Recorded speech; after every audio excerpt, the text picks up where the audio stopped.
Listen, apart from the fact that God answers prayers, and yes, He does, He can sometimes be silent.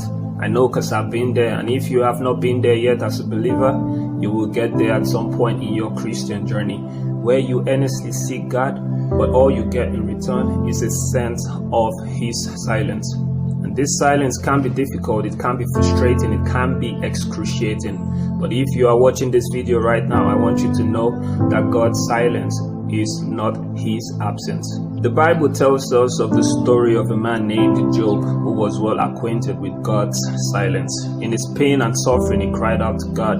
He asked for answers, and he kept asking, and for the whole of the first 37 chapters of the book of Job, his cry for God's help was only met with God's deafening silence.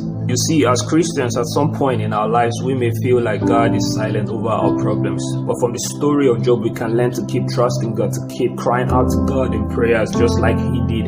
And the Bible recorded that in the 38th chapter of the book of Job, God finally answered Job's prayers. So if you are watching this video, I want to encourage you, do not despair. God's silence doesn't mean He is absent. The silence you feel is just your emotions acting up. In reality, it's not how it is.